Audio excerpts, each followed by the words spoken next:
Hi, folks. Thanks for tuning in to the BAMF podcast. I'm your host, Mike Lafferty, broadcasting from my palatial estate here. And next to me, you have the very learned Professor Christopher McLaughlin from Ghost Show Press. How you doing, Chris? I'm good, sir. How are you? I am all right. I'm all right. And last but not least, the newly baby-faced Jacob Blackman. Jacob, how are you, sir? Yeah, might as well shave considering November is coming up. You shave in November? You're not supposed to shave in November. Oh, okay. You get with your wacky trends. All right. Here is our obligatory opening theme music.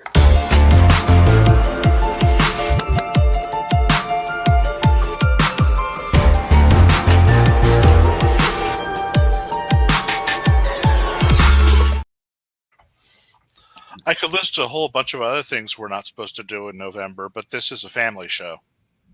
We have the explicit tag. You can talk about NNN if you want to, but that's going to prompt a bunch of questions from Chris and I that maybe we don't. You're looking at us funny, Chris. Oh, I do that to everybody. It's nothing else. Right. So today we are talking about science fiction horror. Mm-hmm. One of my favorite subgenres of horror, and we got a format. Chris, would you like to introduce the format since it was your idea or your bar? No, yeah, I credit where it's due. My first regular podcast gig was with my good friends Ethan Parker and Aaron Hoover, who for many wonderful years had me on their show, which was alternately known as the Red Phone Zone or Confessions of a Movie Snob. And we would have some of the best cinematic discussions I've ever had with just the notion of, okay, time, place, URL, come with the 10 best comedies you've ever seen. And I had such a good time just prepping those lists. And it was a lot of fun, and the way that it made you focus, the way that good writing does. So, and I've always wanted an excuse to bring that back, and I thank you for letting me do it, but really credit to Ethan and Aaron for coming up with that and letting us borrow it. We asked them and they were very kind and very flattered. I just had to send a couple pizzas and then they were on board, so it is all right. We're podcasters. The mention is more than enough, right? We're with that lower tier of podcasts. We're not like the Joe Rogans, the real intelligentsia. So so neither of the major presidential candidates will be joining us tonight, right? No. We got a maybe from the libertarians, though. We got a maybe from the libertarians. Jill Stein still owes me $7 from like 2002. So long story, but Jill, you know you smoked what you smoked, okay? And I fronted you, but libertarians, man, what can you do? So, yeah. RFK Jr. was going to come on and talk to us about sci-fi horror movies, but it turns out Sunday nights are his brainworm support group meeting times, so he can't be here. So it's what do you want about Star Trek: Wrath of Khan when it was made his list? Do you consider Wrath of Khan to be sci-fi horror? Part of it, yeah. Okay. One particular scene, certainly. Now, Chris, you made an interesting statement when we were planning this show. You said that most sci-fi released these days is actually sci-fi horror, but we don't call it that. So can you expand on that a little bit? Yeah, I mean, it seems to come in waves. You think about going back to early sci-fi. There was like H.G. The only movie H.G. Wells ever actually made, Things to Come. He clearly had things to say about technocracy. And well, the reason that you don't have a friend who constantly doesn't bombard you with late stage technocracy memes lets you know how that thing worked out. But then, it pretty much became Flying Disc Man from Mars and Zombies of the Stratosphere. It just became another excuse to do a horror movie. And then, you in the 60s and 70s, you come back with more pure science fiction, which has something to say about people and technology, stuff like Seconds and Dr. Strangelove and things like that. And then the 70s, oh my God, you go into overdrive with stuff, everything from Soylent Green and Omega Man and the Crazies and It's Alive. But I mean, these days, I mean, it's all about a monster is chasing you and jump scares and comments on capitalism and whatnot else. And it doesn't even really matter if it's a zombie, a vampire, or something from space. It's just there to scare you. They're not trying to make any larger point about the relationship between human beings and technology. So that's the first thing that I did to make my list. I disqualified any movie that had anything at all to say. Oh, that's an interesting starting point. Okay. That rules out Black Mirror. Well, we said we were talking movies. Now, I'd still be doing the list if you'd opened it up to TV. That is fair. That is fair. Well, Chris, you're already talking, sir. Why don't you go get started with your top three? Well, typically what we do is we do a number and we go around. We all do our number. Okay, I'll give you one. my three. Give you your three. Sounds good. Okay. All right. Okay. I have. All right. So this is a movie that made a couple of my lists. It's the number one worst first date movie. Lesson learned the hard way there, but I would still argue that the greatest H.P. Lovecraft adaptation of all time, and yes, I will fight you about this, the one and only Stuart Gordon's Reanimator, because it is almost, you could make an argument it's a perfect film. It's scary. It's funny. It's gory. It has genuine suspense and discomfort. It has interesting characters with multi-layered motivations. You have a cult star-making performance from Jeffrey Combs, and you have the secret weapon of this film, the one and only Barbara Crampton. The reason that she is still a horror legend is how much she quietly holds this film together. And the shame of it is you don't realize how much Barbara Crampton means to this film until Bride of Reanimator, and then you just kind of sit there for an hour and a half like, I really miss Barbara Crampton. So yeah, I mean, yeah, don't go on a first date to see it. Well, I guess if you do, you should marry her. Okay, if she's still talking you out of that, I guess it's kind of an all or nothing thing there. But really, I mean, just as far as a film that's at least allegedly about science-y kind of stuff, it's still a damn near perfect movie. So I salute you, Reanimator. Okay, Jacob. Next up, what is your top third sci-fi horror movie? I'm actually going to have to go with 10 Cloverfield Lane. Ooh. This was a surprising movie for me, considering how much I hated the original Cloverfield. But 10 Cloverfield Lane was an interesting watch, and you think it's just this psychological horror at first, and because the premise of it is, a woman who suffers a car collision is rescued by a man who has taken her to his bunker, where he claims the surface is no longer safe because the world has been invaded by aliens. And it's John Goodman, so you're tempted to believe him. Yeah. I would buy a car from John Goodman under almost any circumstances. So, and we're probably going to have spoilers on this. I'm certainly going to be just spoiling because the reasons why we like these movies are going to have to come up, and so spoilers for anyone who wants to watch 10 Cloverfield Lane. You should stop listening to me for the next minute or so. But the surprise is that when she manages to escape his bunker, the world has been taken over by aliens. She gets out and suddenly she's attacked by freaking aliens. So aliens or some kind of aliens? These are weird ass aliens in a spaceship. They're bizarre looking. They're bestial and Cthulian and monstrous.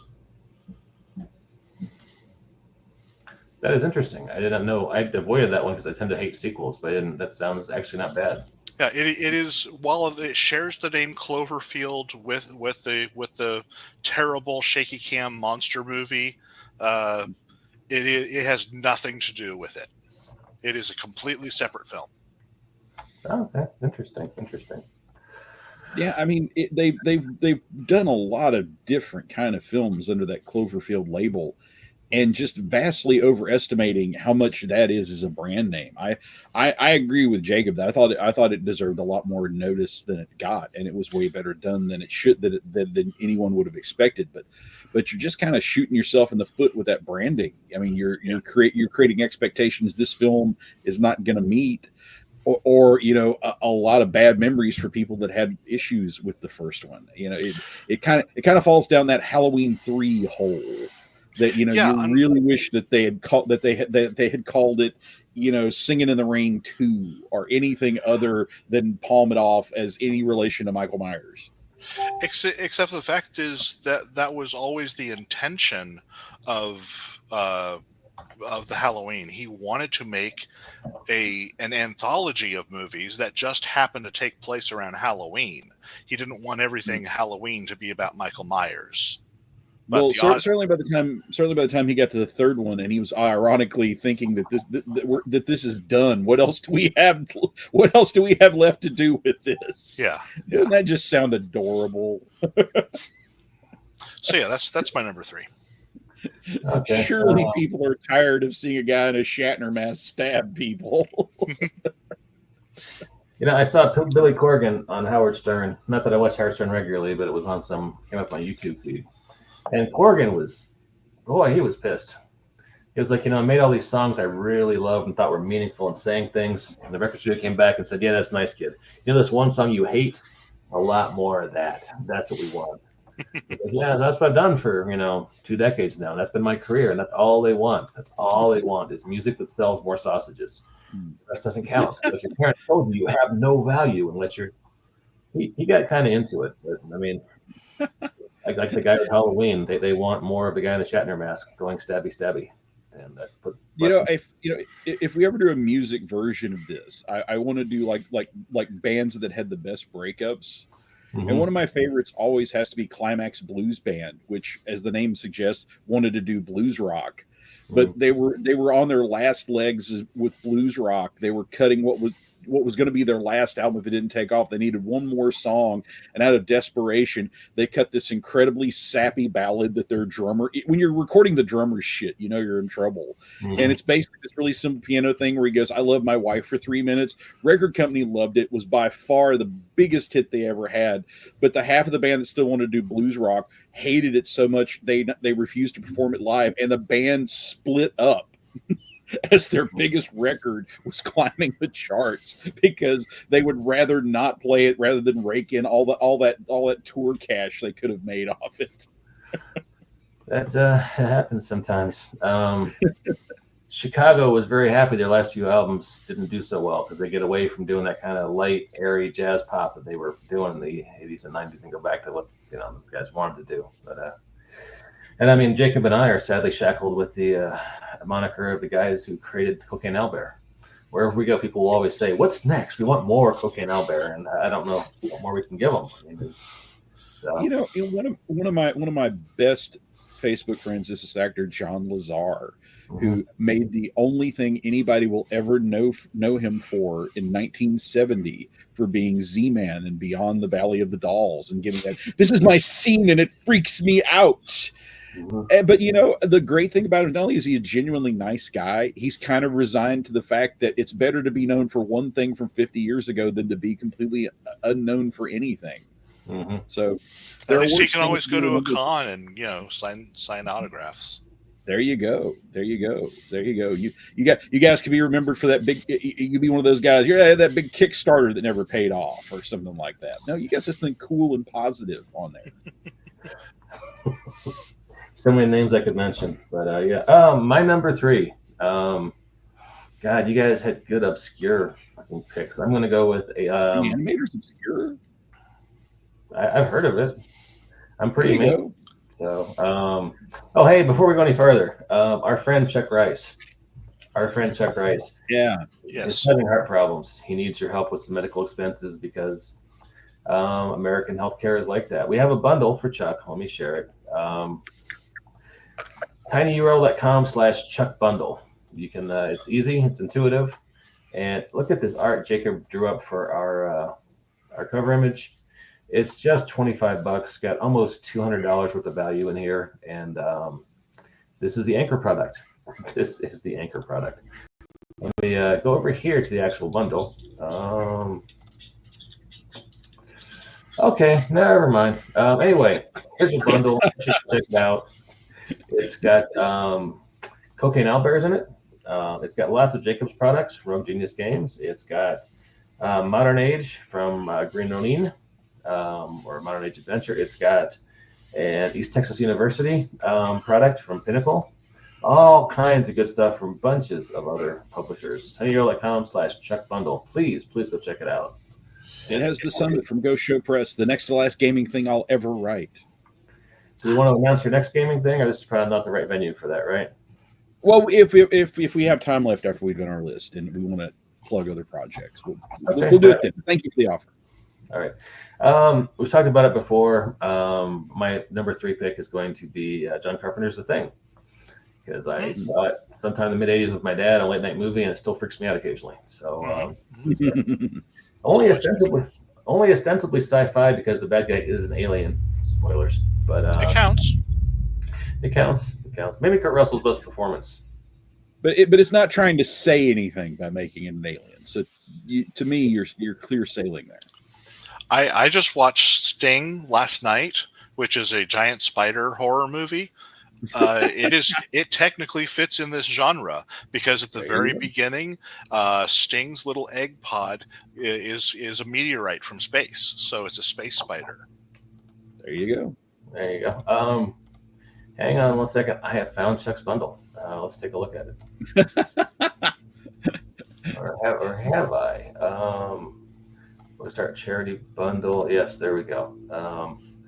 Tons of products. We got Louis Porter Jr. in here. We've got Darren Drader in here. We've got Gingerbread Kaiju. How can you say no to that? We've got Darwin's World for our friends at Misfit Press. Cocaine Owlbear. Tons of stuff. $200 in value right about for $25. There is our book. There is the Summit, the superpowered Rat Pack.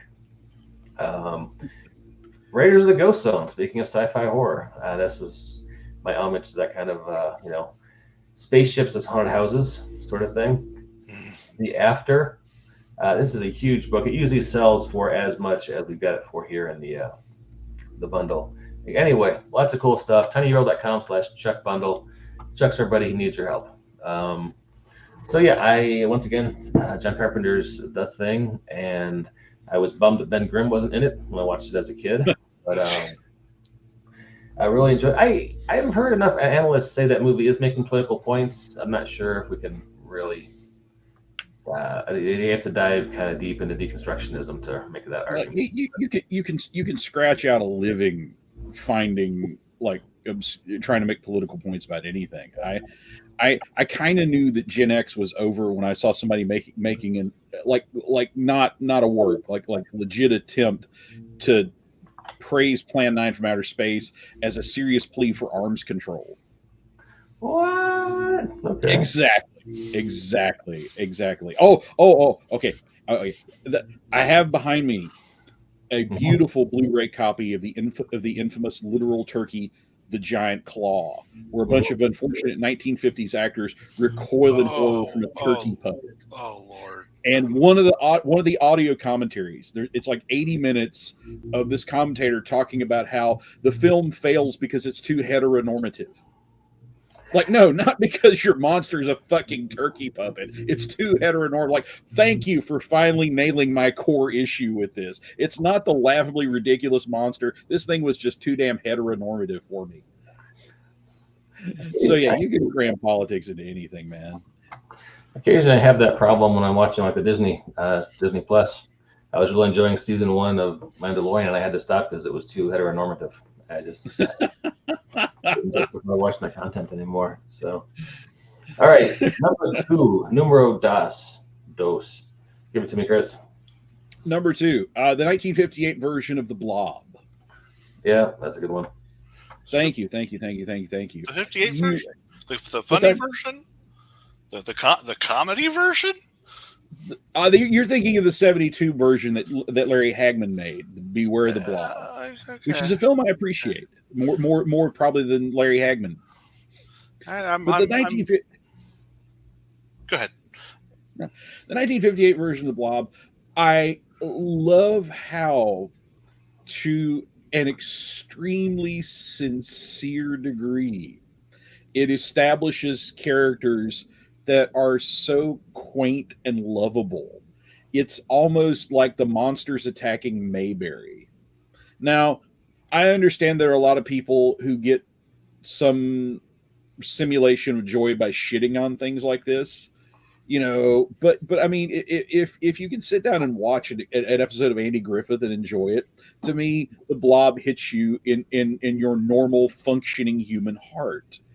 And just, the town is so damn lovable. They're so relatable to an aching and fake degree, but still in all, they warm the same part of my heart that is sad that Bambi's mother gets killed. And that's kind of the key thing for the Blob, is you care whether or not this adorable little town lives or dies. And that's just such a lost thing in so many horror movies. And also, let us not forget, that's what the Blob, despite that title, is one creepy fucking monster.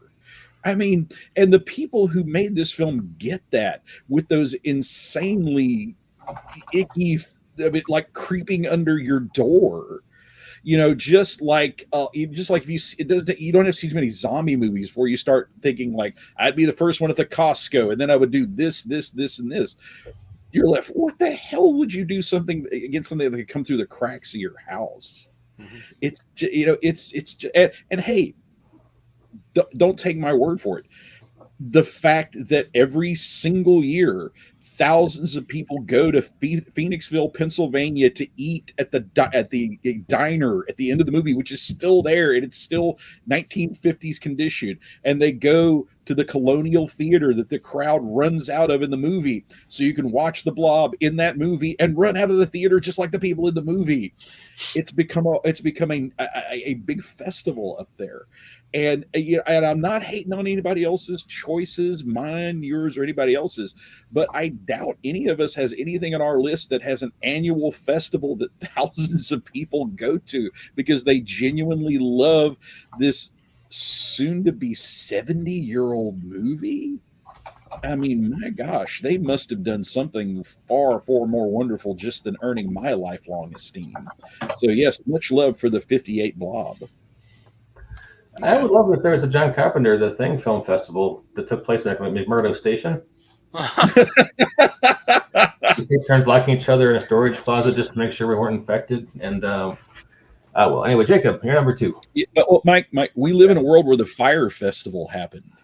If you had somebody with little sense and little morals, I bet you could get a surprisingly large number of people to book passage down to the John Carpenter's Thing Festival in the Arctic. There is a non-zero percentage population with weight. Jacob, talk to us, buddy. Okay, for my number 2, I'm going to have to choose Annihilation. Ooh. This is a cosmic horror film that stars Natalie Portman, leading a group of soldiers who are going into a section of Earth where exposure to a meteorite is changing the fundamental physics of reality within its zone. So plants are growing weird, animal life is evolving strangely. It is cosmic horror at its best.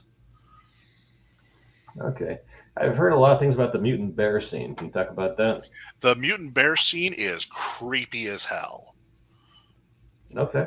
Yeah, there's just it's called the mimic bear by in the script, I believe, because it calls out to you to to come and help it, and then when you go out into the darkness to go and help whoever's out there, you don't come back. And then suddenly there's another voice saying, "Hey, help me." That is a problem. I should really see that at some point. It's pretty good. I do recommend it. Yeah. Chris, would you consider Damnation Alley to be a sci-fi horror movie?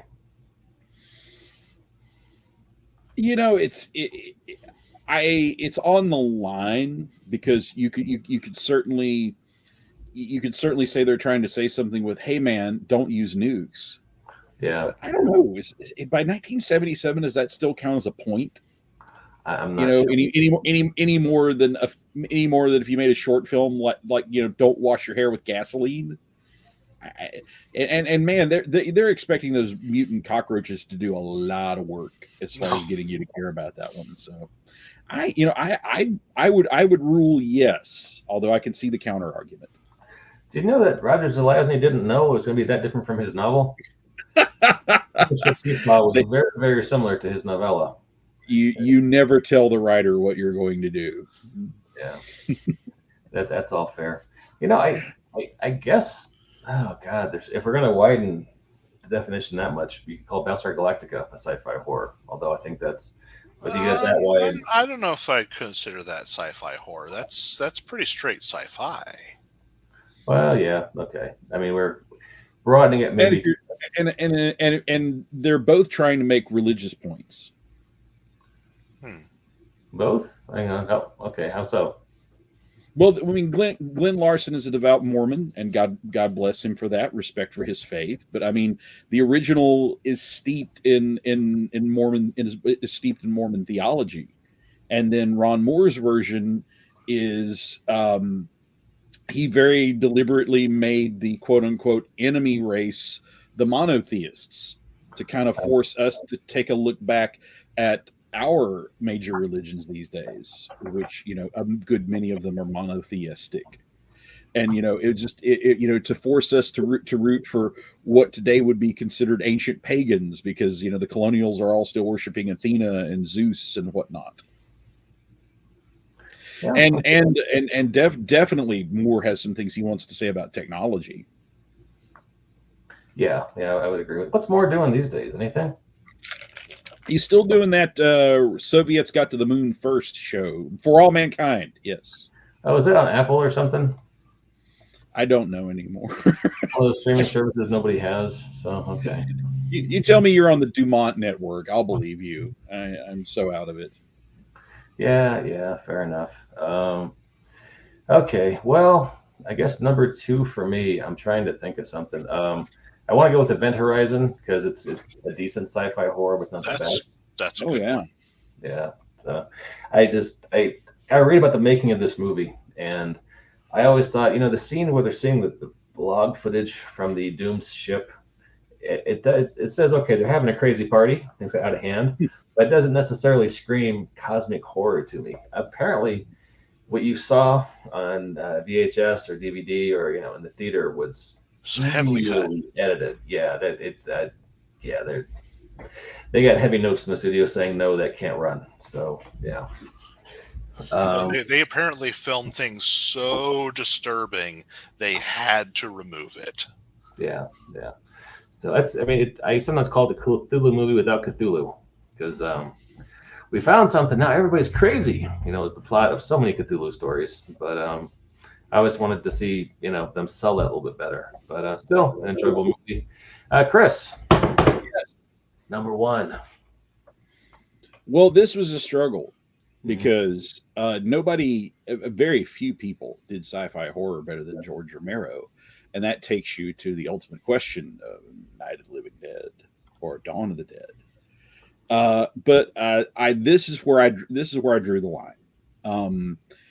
Romero has always said that he regretted the half-assed scientific explanation that you get in Night of the Living Dead, and that if he had to do it over again, he would just leave it completely vague as to why. So looking at Night of the Living Dead, where you do get the thing about the Venus probe and blah blah blah blah blah blah, but by the time you get to Dawn of the Dead, you get the even more iconic "When there's no room in hell, the dead will walk the earth." Yeah. To me, even though they're technically in the same universe for whatever that means anymore, to me, Dawn of the Dead is more pure horror, or at least Romero definitely wants it to be. But he can't do much about the fact that Night of the Living Dead is science fiction, is at least a science based horror. So I had to go with Night of the Living Dead. Even now, granted, I think Night of the Living Dead might have a little something to say, since it's not what everybody thinks it is. I allowed it to pass because the message is so, either people don't see it or don't want to see it. It's effectively a science fiction horror because nobody's picked up on the message Romero actually had in it. But all that said, geez, what more great things can we say about this film? It's the Manhattan, the Museum of Modern Art paid to have it restored, even though it's public domain, and they'll never see a dime off of it. It will be seen and heard and thought about and watched decades after we're gone. My school did it as the fall play. I got to be a zombie and eat young actors live on stage for 4 performances. It's so funny that so much comic will outlive all of us. And hey, all the zombie walks. I guess we are going to talk about another film that has its own festivals and things like this. So yeah, just an extraordinarily well-made movie. Even if people don't get the right the intended message from it, it's hard to take or add to the glory of that film after 60 years. Okay, that's a good solid points. Jacob, number 1. Well, The Thing was already mentioned, which would usually be my go-to for number 1 because it's a damn great film for sci-fi horror. You've also already mentioned Event Horizon, which I might consider in this. But I'm going to have to go with a little obscure film known as Pandorum. Ooh. Tell us about Pandorum. Pandorum is about a colony ship that is venturing out from Earth to attempt to colonize a new planet. And when the main character awakens, discovers that the ship is full of what are essentially Morlocks.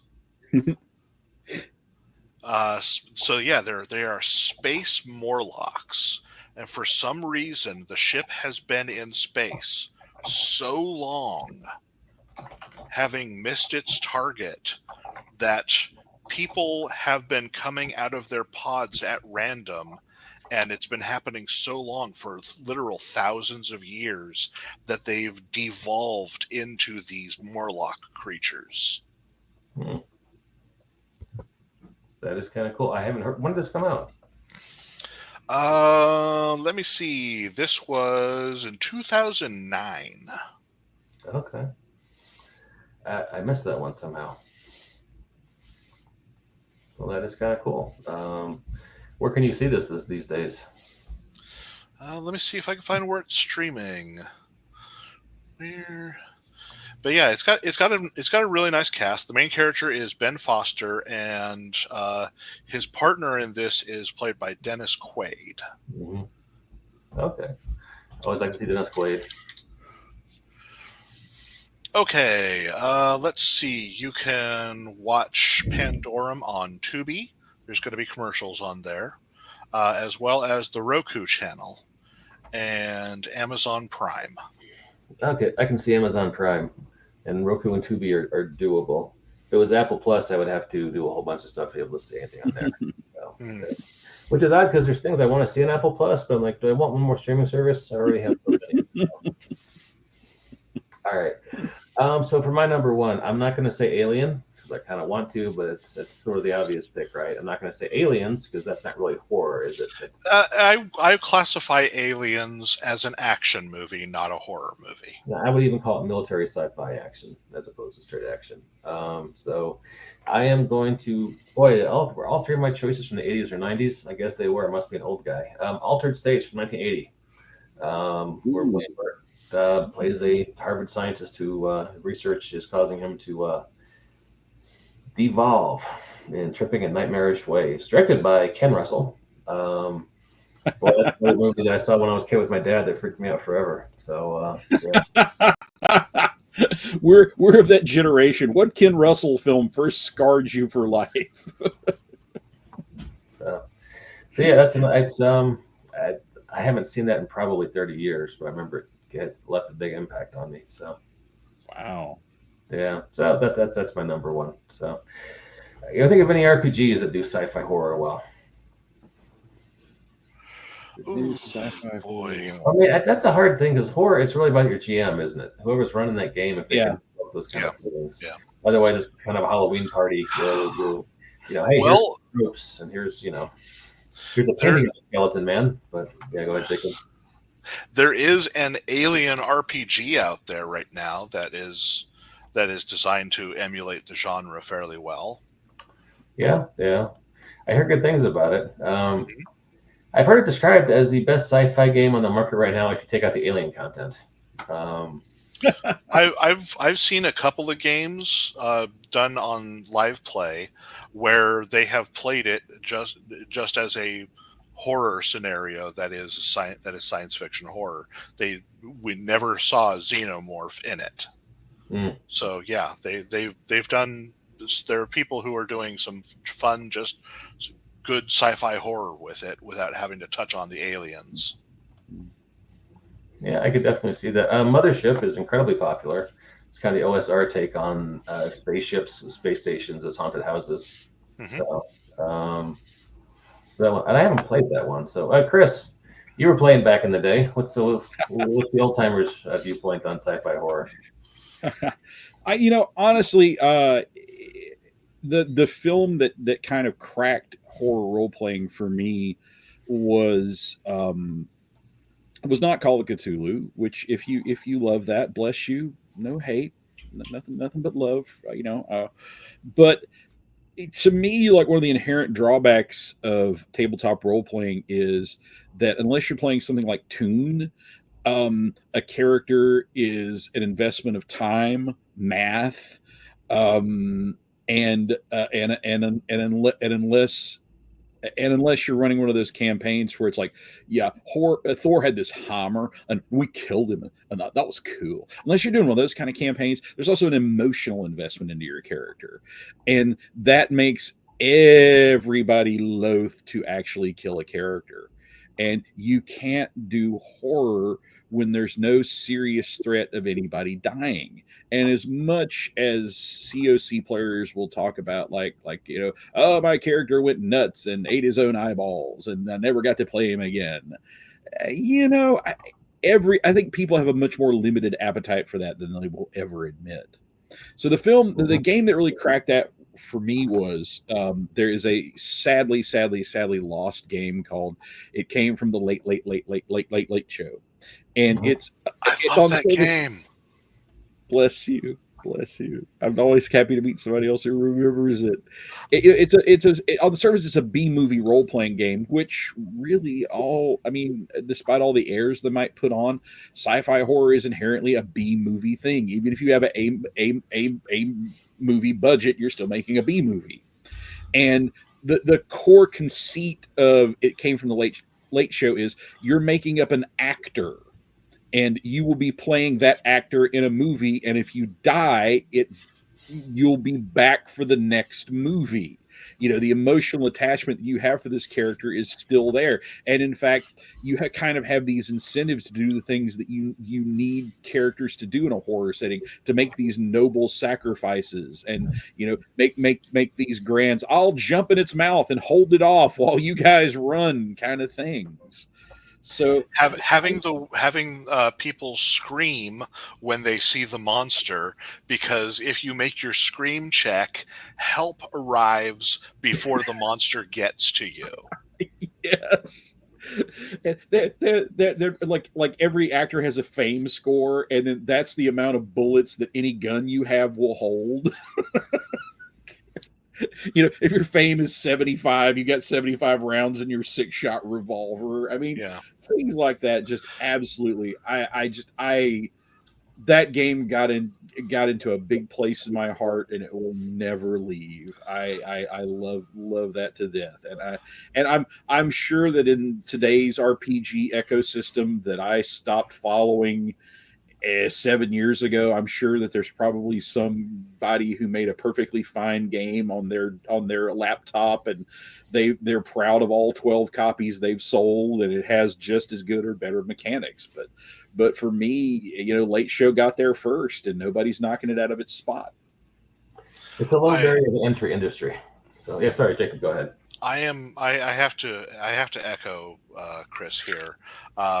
My gaming group played a campaign of It Came from the Late Show. We created characters who we showed up for all sorts of different movies. We named our company, it was Blue Moon Productions, because if we make a good movie, it's once in a blue moon. And we had fun character. I remember I was playing the Shakespearean stage actor who was, now that he was old and aged, this was all the work he could get, was being in bad horror movies. And one of the other players was playing the porn star who this was their big break into acting, and didn't actually know that they weren't supposed to sleep with the other cast. It was only supposed to be simulated sex scenes. Those are supposed to be simulated sex scenes. Just like prom night. Oh, we had a blast with that game. It was so good. It was so good. I love that game, and I will continue to play it whenever anyone offers. There is a game that is like it. It follows a completely different genre. It's called Kung Fu Theater. Oh. Where it follows playing you are actors, all that sort of thing, the same kind of idea, but instead of the horror genre, it is martial art films. Wow. I think I've heard of that one. Yeah, it's kind of, it's inside baseball. It's the games for people who like to talk about, people who like, not just like movies, like to talk about movies, the BTS stuff. But I am going to show one of my own products now, guys. I hope you'll forgive me. I'm gonna shill away. We are here for you, and we have products that we probably want to shill too. All right. I'm showing my handsome profile there. All right. So you might remember a few years ago, it's kind of still lingering, there was a horror bloom in superhero comics. All of a sudden, our favorite characters in spandex were fighting zombies, and occasionally werewolves, and sometimes vampires, but mostly zombies. And I suspect I talked to Jacob about this while I was writing it, because it tends to be how I write things. Decided to do a take on that for Mutants and Masterminds and Icons, and I have a line of adventures called Improbable Tales, and this one you can get right now. The Mutants and Masterminds version you can find with an easy search. It's $1.50 for whatever reason. There's a horror sale running right now on Drive-Thru RPG, and I never understand how Drive-Thru reprices my stuff and doesn't quite price it right when they're done. The Icons version that you can get at tinyurl.com/Rave of the Dead, 69 cents. Is that a sign? That's a sign. You should buy this book right now. Yeah. This is cheesy. This guy here is not a hoodooist or a voodoo practitioner, but he wants you to think he is for the scare value. And he is a bad guy who has decided to run a resurrection of a couple of superheroes here at Hilltop's End. Look at this beautiful map by Steph McLeod. And there's a guy, art by Rick Hershey. Rick draws big feet, but it's cool. It works with the aesthetic. Baron Blood. Here is Lady Tachyon. That is not Captain Marvel. It's not. It's legally distinct in several ways. Art by Joe Singleton, who's a nice guy. Been REP, sadly not with us. Captain Solar, not any other, solar powered superhero you might think of. And you get to fight these guys, and that's kind of cool. And various other zombies and chombos and things to fight. And the dark entity who's been manipulating Baron Bloodthane to do his bidding and try to raise the army of the dead. Pontifex Mordex. And this is some cool art. And if you're going to play this, no screenshots. No screenshots. If you're going to play this, we'll know. We'll know. We'll come to the table and take your videos away.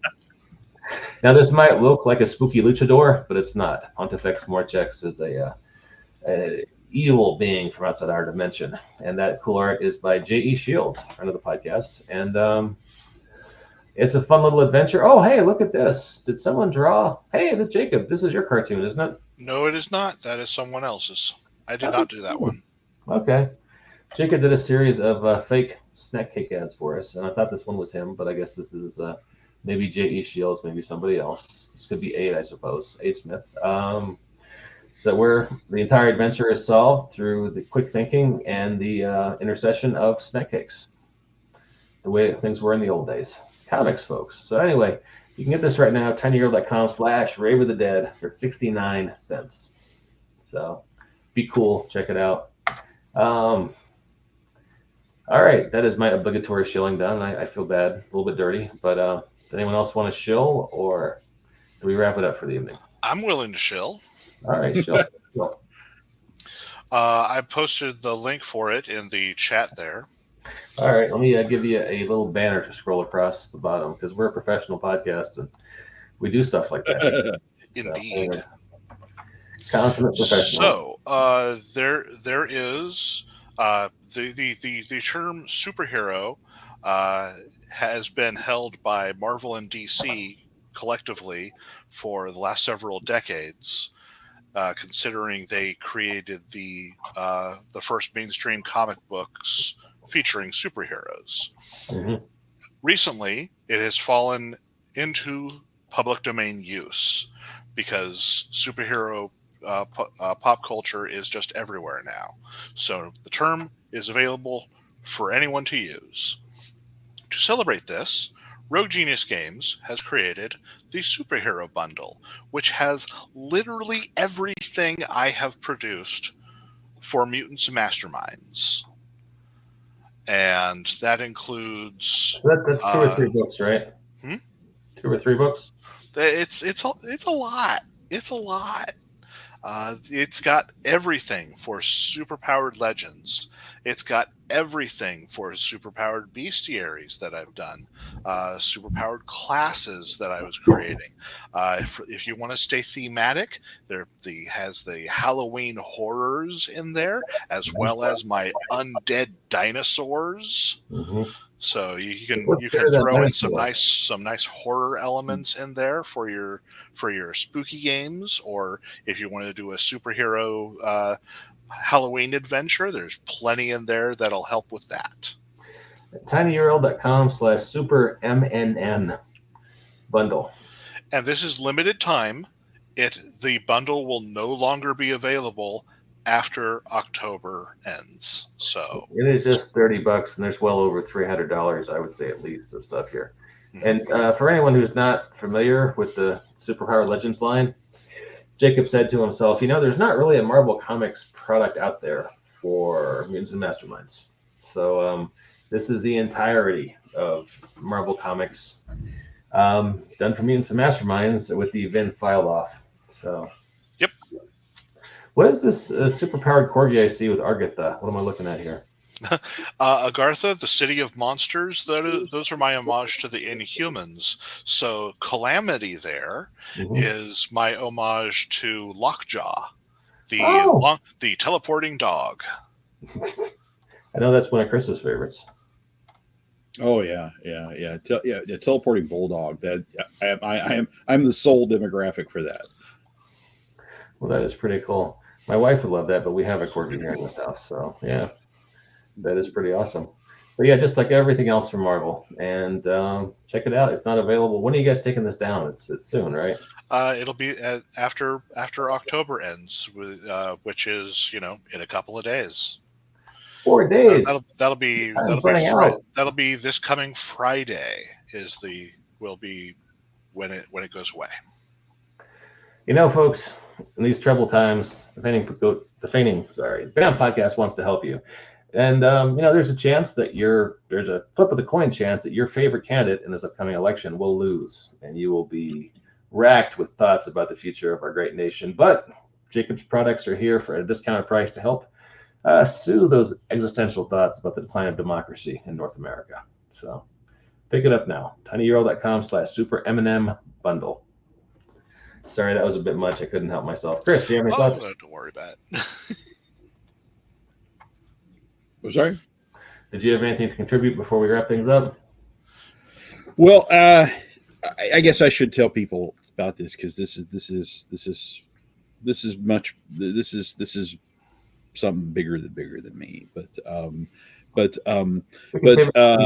you want, I know it's a big announcement. We got exactly 2 viewers right now, so if you want to save it for a bigger show, we can hype it up, or you can talk about. Well, it's like you always say when I'm doing a show and I have 0 viewers, many more people will watch this after the fact.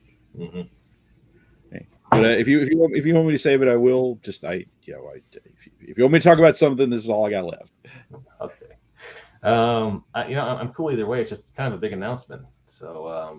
I'm curious. It's all over the interwebs. We're not breaking the news. We're just sharing it for people that may not have gotten it in another format. Yeah, I mean, we're gonna have to have a bigger show to talk about it and promote it. It'll be going on. And now Jacob's curious. I hope so. Yeah, I'm right here. What do we got?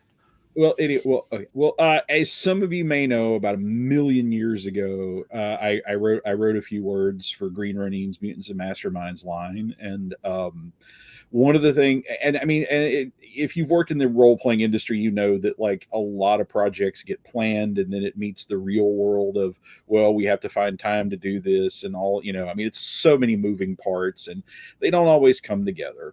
And one of the things, well, actually the proudest thing I ever did as a pure game supplement was I was going to take a team that I created for the Emerald City book, their World War II heroes, the Victory Squadron. I always wanted to do more with them because I always had more in my head than I could get into the main Emerald City book. And all the powers that be loved it. I thought it was the best thing I ever wrote, but then those moving parts got in the way. And only a very small portion of what I originally wrote is out there currently in the Time Travelers Codex. But the people who run Green Ronin, Chris Pramus and Nicole Lindros, very, very, very kindly gave me the opportunity to take what the full version of what I did, along with the planned follow-up project, which also never came together, about their arch enemy team, the Ministry of Fear, and to do those as a ghost show product. So next year we're going to get serious about this. We're going to crowdfund this thing, and for those of you all who were liked the Victory Squadron, wanted to know more, this will be the full unedited version as it would have appeared. I'm writing it. I'm overseeing it. It'll be all me, for better or for worse. And the reason I want to do this is because like I said, I'm inordinately proud of these words. I just always wanted people to see them. And when I first started laying the ground for this, I always loved to do characters as tributes to people close to me. And I thought it'd be funny to do a villain based on the sweetest person I had ever met at that time, my friend Julie Stapleton, who I don't think she ever knew the finer details of what I was doing, but she was always proud of it and could always appreciate the humor in what I did. So I was going to do a villain based on her. And in the interim, unfortunately, with no warning, Julie took her own life. And I just the things in my life, it's just I miss her every day, but I've never really been able to process the loss. And when I was go back and look at this material, and I saw that her character was still in here, and now this is my chance to show people this character. She thought it was hilarious that she was going to be a villain, and now I can show this to people. So I have decided that I'm going to take a big chunk of whatever I make off this Kickstarter, and I'm dedicating it to suicide prevention charities in Julie's name. So even if you read it and you hate it, at least your money went to a good place. And I feel like I can honor her memory, and it's like now I'm starting to come to terms with her loss because of this. It was just a little unexpected gift in it all I wasn't expecting, but here it is. So thanks to Chris and Nicole for making this happen. And I have a Ghost Show movie book I need to get out the door, but hopefully that'll be done by the holidays, and then I can kick off 2025 and focused on getting this done for Julie. I don't want to speak out of turn here, but I know we've been talking to Store and Cook about doing some covers and characters art like he did on the summit. So, wow. Yeah, Storn is in. He said yes. He's excited. So. Wow. There you go. I sent you an email, but yeah, Storn is in. So at the very least, we have some stretch goals for Storn art, and I'd like to talk about this. I mean, it's sort of like behind the scenes, deleted scenes from Emerald City, or is that a fair way to characterize it?